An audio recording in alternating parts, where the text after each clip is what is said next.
Hello everyone, good evening. तो आज start करेंगे एटॉमिक स्ट्रक्चर। ठीक है, तो इसमें हम पढ़ेंगे एटम्स। तो एटम क्या होते हैं? जो एक साइंटिस्ट थे जॉन डाल्टन नाम के, इन्होंने 1809 में एटम की खोज की थी, जिसे एटॉमिक थ्योरी के नाम से भी जानी जाती है। ठीक है, तो एटम होता क्या है? एटम यूनिवर्स का एक बहुत छोटा सा पार्टिकल्स होता है, जिसे एटम बोलते हैं, जो कि ईजिली डिस्ट्रॉय नहीं किया जा सकता। एटम्स आर इंडेस्ट्रक्टिबल एंड ये स्फेरिकल शेप का होता है। ठीक है, तो atom of different elements. Elements तो आपको पता ही है, पीरियोडिक टेबल में जो एलिमेंट्स होते हैं वो डिफरेंट डिफरेंट एलिमेंट्स है ना। तो सारे एटम्स में क्या है, डिफरेंट प्रॉपर्टीज़ होती हैं और डिफरेंट वेट होता है। ठीक है, तो जो एटम होता है, atom are composed of 3 fundamental particles या सब एटॉमिक पार्टिकल्स। ठीक है, लाइक आपके इलेक्ट्रॉन, प्रोटॉन एंड न्यूट्रॉन। तो इलेक्ट्रॉन जो होता है वो पॉजिटिवली नेगेटिव चार्ज रखता है, एंड प्रोटॉन जो होता है वो पॉजिटिव चार्ज रखता है, एंड न्यूट्रॉन्स जो होता है उस पर कोई चार्ज नहीं होता है ना। तो जो प्रोटॉन एंड न्यूट्रॉन्स जो होते हैं वो आपके कहाँ होते हैं? एक न्यूक्लियस होता है, उसके अंदर आपके प्रोटॉन एंड न्यूट्रॉन्स होते हैं। एंड जो न्यूक्लियस के जो आउटर लेयर होती है न्यूक्लियस की, तो उसके जो आउटर लेयर है उसको आप, वो सेल्स होती हैं, उनको क्या बोलते हैं? ऑर्बिट्स, जिसमें कि आपके इलेक्ट्रॉन्स घूमते रहते हैं। किसमें? ऑर्बिट्स में। तो ये आपके होते हैं इलेक्ट्रॉन, प्रोटॉन एंड न्यूट्रॉन्स। तो अब ये देखिए, इसमें इलेक्ट्रॉन, प्रोटॉन, न्यूट्रॉन्स की डिस्कवरी है, लोकेशन है, इसकी सिंबल है, इनकी मास और चार्ज है। तो ये मास और चार्ज ये याद कर लेना, क्योंकि ये न्यूमेरिकल में ये आपको यूज़ आ सकता है। एंड डिस्कवर इसका देख लीजिए, इलेक्ट्रॉन को डिस्कवर किसने किया? J Thomson. एंड प्रोटॉन को डिस्कवर किया गोल्डस्टीन, एंड न्यूट्रॉन को डिस्कवर किसने किया? चैडविक। तो ये लोकेशन है इनकी कि इलेक्ट्रॉन कहाँ पर पाए जाते हैं। तो ये बताया कि आउटसाइड दी न्यूक्लियस, यानी कि न्यूक्लियस की जो आउटर लेयर है, जो ऑर्बिट्स होते हैं, वहाँ पे क्या होते हैं? आपके electrons. And proton and neutrons आपके किस में होते हैं? न्यूक्लियस के अंदर। ठीक है, इन दी न्यूक्लियस। अब नेक्स्ट आपका आता है कंपोजिशन ऑफ एटॉमिक न्यूक्लियस। ठीक है, परमाणु नाभिक का संगठन। इसमें जो एटॉमिक नंबर होते हैं, जो एटम्स के एटॉमिक नंबर वगैरह होते हैं, एटॉमिक मास जो होता है, तो वो आप कैसे डिस्क्राइब करोगे? तो जो एटॉमिक नंबर आप होता है एटम्स का, वो होता है number of protons equal to number of electron. ठीक है, एंड जो मास नंबर होता है, जिसे एटॉमिक वेट बोलते हैं, जो ये होता है किसके equal? Number of proton plus number of neutrons.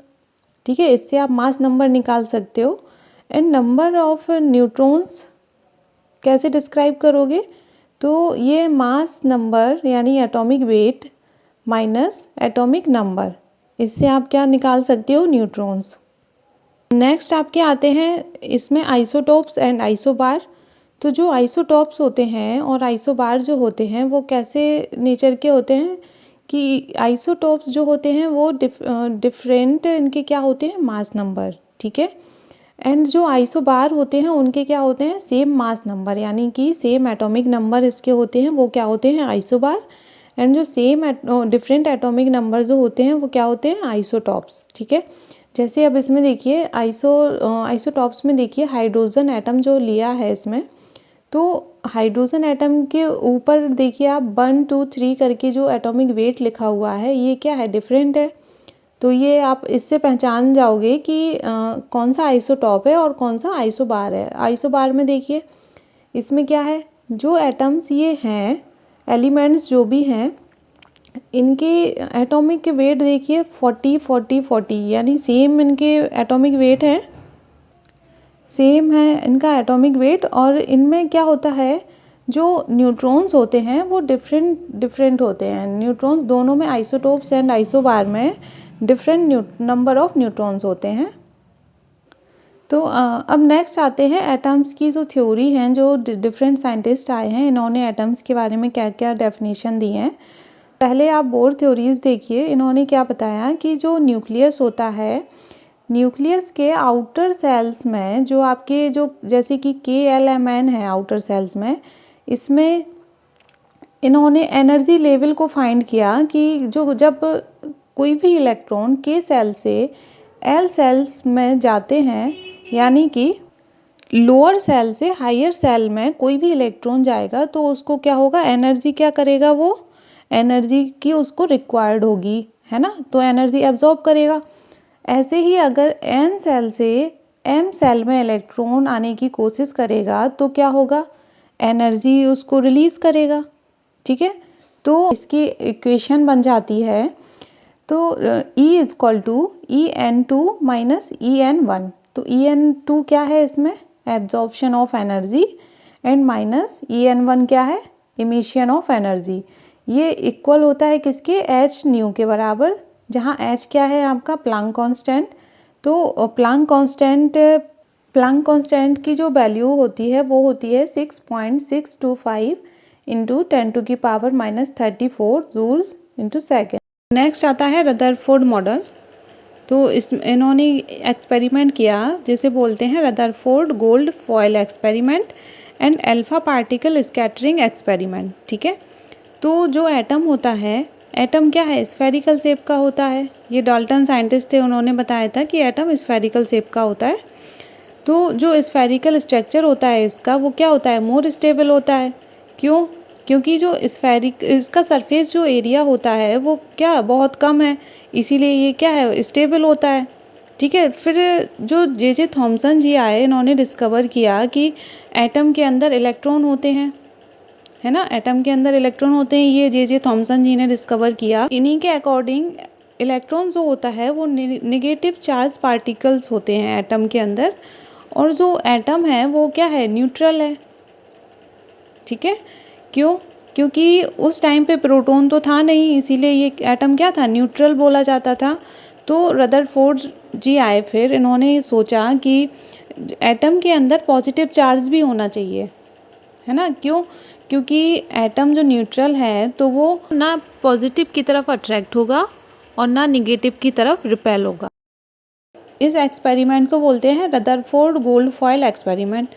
तो इन्होंने क्या किया, रेडियो एक्टिव एलिमेंट लिया एक, ठीक है, एक रेडियो एक्टिव एलिमेंट लिया, जो कि रेडियो एक्टिव क्यों लिया, क्योंकि रेडियो एक्टिव जो एलिमेंट्स होते हैं वो alpha beta gamma rays emit करता है।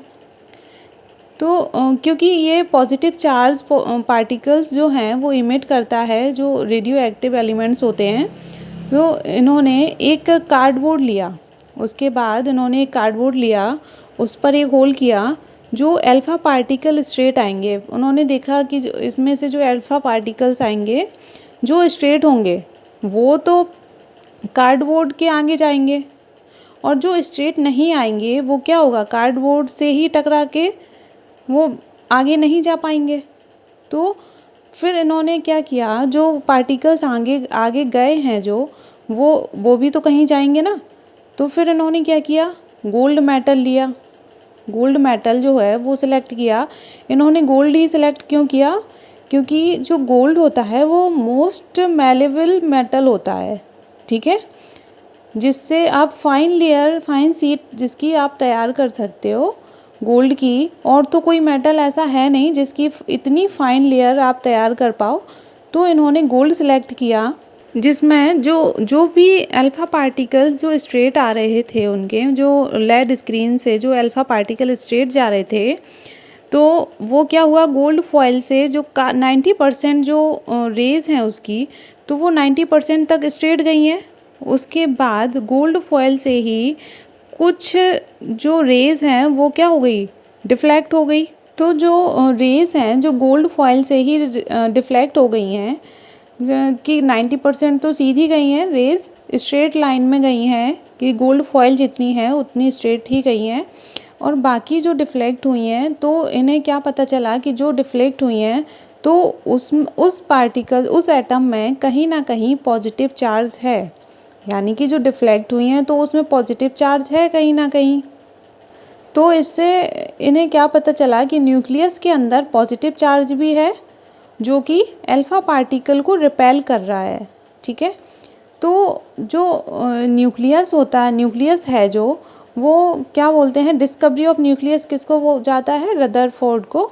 तो ये एक, तो इससे न्यूक्लियस की खोज हुई है कि रदरफोर्ड ने ये बताया कि न्यूक्लियस के अंदर पॉजिटिव चार्ज भी है, जिसे हम पढ़ते हैं आज एटम में पढ़ते हैं कि इलेक्ट्रॉन, प्रोटॉन और न्यूट्रॉन।